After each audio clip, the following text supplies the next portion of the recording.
அடுத்து எங்களுடைய வாழ்க்கையை நாங்கள் செம்மையாகவும் சிறப்பாகவும் வாழ்ந்து மறுமை வாழ்வுக்கு எங்களை தயாரிப்படுத்திக் கொள்வதற்காக 2 விடயங்கள். ஒன்று அல் குர்ஆன், அடுத்தது நபி வழி ஹதீஸ்.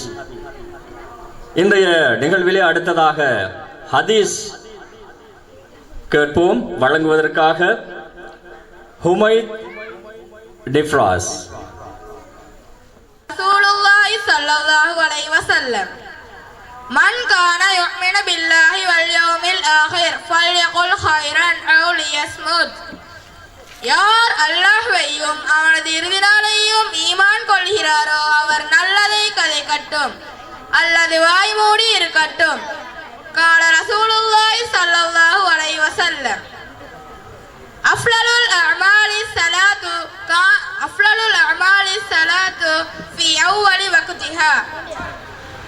யார் தொழுகையை பேணி பாதுகாத்து தொழுது வருகிறாரோ அவர் திரும்பி வரும் வரையில் அல்லாஹ்வின் பாதையில் இருக்கிறார். வீடுகளில், திருமண மண்டபங்களில், விழா மண்டபங்களில் போன்ற இன்னொரு இடங்களில் பயன்படுத்தக்கூடிய மின்குமிழ்கள், வீதியோர மின்குமிழ்கள், ஆயிரக்கணக்கானோர் கூடும் திடல்களை ஒளி வெள்ளத்தால் நிரப்பக்கூடிய பிளட் லைட், போக்கஸ் லைட், அதே போல electric wires, fan, iron box, torch light, இடஜாக், கேஸ் அடுப்பு போன்ற இலத்திரனியல் உபகரணங்களையும் ஒரே கூரையின் கீழ் பெற்றுக்கொள்ள நீங்கள் நாட வேண்டிய ஒரே இடம் சிட்டி லைட். இலக்கம் 180 கண்டி வீதி, திஹாரிய, கலகெடிஹேன. தொடர்புகளுக்கு 0332297235. ரசூலுல்லாஹி ஸல்லல்லாஹு அலைஹி வஸல்லம் மன் ஹாஃபல அலா ஸலாத்தி கானத் லஹு நூரன் வ புர்ஹானன் வ நஜதன் யௌமல் கியாமா.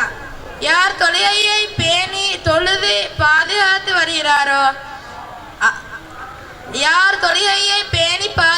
வருகிறாரோ அவர் திரும்பி வரும் வரையில் அல்லாஹ்வின் பாதையில் இருக்கிறார். கால ரசூலுல்லாஹி ஸல்லல்லாஹு அலைஹி வஸல்லம் மன் ஹரஜ ஃபீ தலபில் இல்மி ஃபஹுவ ஃபீ சபீலில்லாஹி ஹத்தா யர்ஜிய.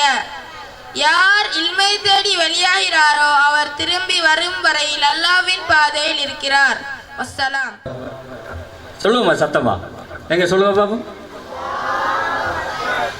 ரைட், ஜஸாக்குமுல்லாஹ் ஹைர். ஹதீஸினை வழங்கி சென்றவர் ஹுமைத் டிஃப்ராஸ், ஜஸாக்குமுல்லாஹ் ஹைர்.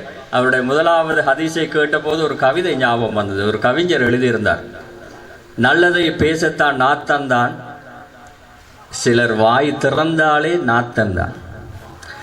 அதனால நாங்கள் பேசுறது எப்பவுமே நல்ல பேச்சா இருக்கணும்.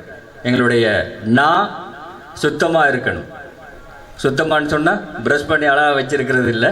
எங்களுடைய பேச்சின் மூலமாக வருகின்ற செயல்கள் எல்லாமே சுத்தமா இருக்கணும். அப்படி இருக்கின்ற போதுதான் நாங்கள் நபி அவர்களுடைய வாழ்வை பின்பற்றி வாழ்ந்தவர்களாக மாற முடியும் இன்ஷா அல்லாஹ்.